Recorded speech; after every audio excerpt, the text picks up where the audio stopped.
আমাদের আছে।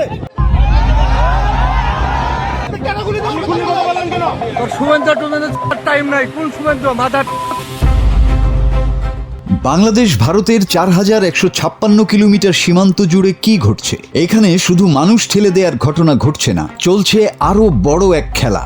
একদিকে বিজিবির দৃঢ় প্রতিরোধ, অন্যদিকে বিএসএফ এর বিতর্কিত পুশিন প্রচেষ্টা, আর সেই সঙ্গে ভারতীয় গণমাধ্যমের একটি শক্তিশালী ন্যারেটিভ যুদ্ধ।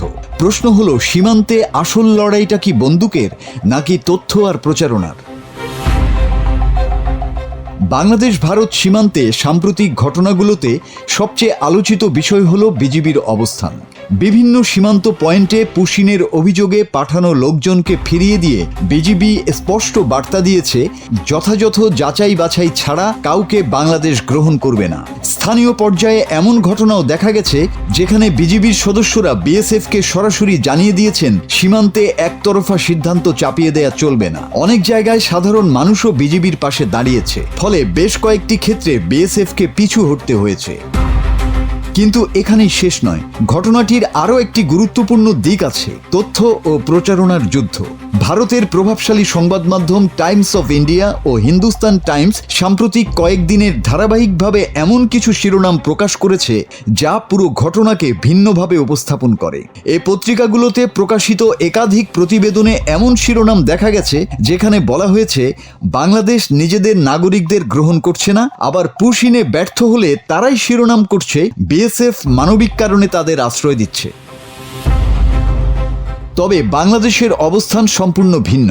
বাংলাদেশের দাবি, ভারত কোনো ধরনের আনুষ্ঠানিক যাচাই, কাগজপত্র, দ্বিপক্ষীয় প্রক্রিয়া বা বৈধ প্রত্যাবর্ষণ চুক্তি অনুসরণ না করেই মানুষকে সীমান্তে এনে ঠেলে দেওয়ার চেষ্টা করছে। প্রশ্ন উঠেছে, এইসব ব্যক্তিরা কারা এবং তাদের নাগরিকত্বের প্রমাণ কোথায়?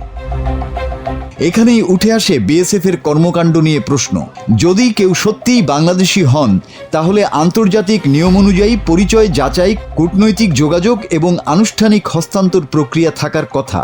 কিন্তু অভিযোগ হচ্ছে এসব ধাপ এড়িয়ে সরাসরি সীমান্তে চাপ সৃষ্টি করছে বিএসএফ। আর সবচেয়ে গুরুত্বপূর্ণ বিষয়, ভারতীয় গণমাধ্যমের কিছু প্রতিবেদনে ঘটনাকে এমনভাবে উপস্থাপন করা হচ্ছে যাতে আন্তর্জাতিক মহলে বাংলাদেশকে অমানবিক হিসেবে দেখানোর সুযোগ তৈরি হয়। সমালোচকদের ভাষায় এটি শুধুমাত্র সীমান্ত সংকট নয়, বরং জনমত গঠনের একটি সুপরিকল্পিত প্রচেষ্টা।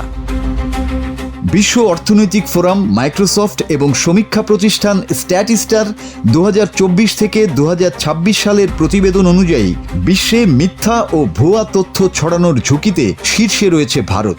ভারতের 60%-এরও বেশি অনলাইন ব্যবহারকারী নিয়মিত ভুয়া খবরের সম্মুখীন হন, যার পেছনে মূলত হোয়াটসঅ্যাপ, ইউটিউব ও ফেসবুকের অনিয়ন্ত্রিত ব্যবহার এবং রাজনৈতিক মেরুকরণ দায়ী। সীমান্তের এই লড়াই তাই কেবল কাঁটাতারের নয়, এটি সত্য বনাম প্রচারণা, সার্বভৌমত্ব বনাম চাপ আর তথ্যের বিরুদ্ধে তথ্যের লড়াই। ন্যারেটিভ দিয়ে হয়তো সাময়িক ফায়দা হাসিল করা যায়, কিন্তু ইতিহাস বারবার দেখিয়েছে শেষ পর্যন্ত টিকে থাকে সত্য। আর সেই সত্য প্রতিষ্ঠার দায়িত্ব শুধু সীমান্ত রক্ষীদের নয়, রাষ্ট্র, গণমাধ্যম এবং পুরো জাতির। মাসুদ হাসান, বাংলা টিভি।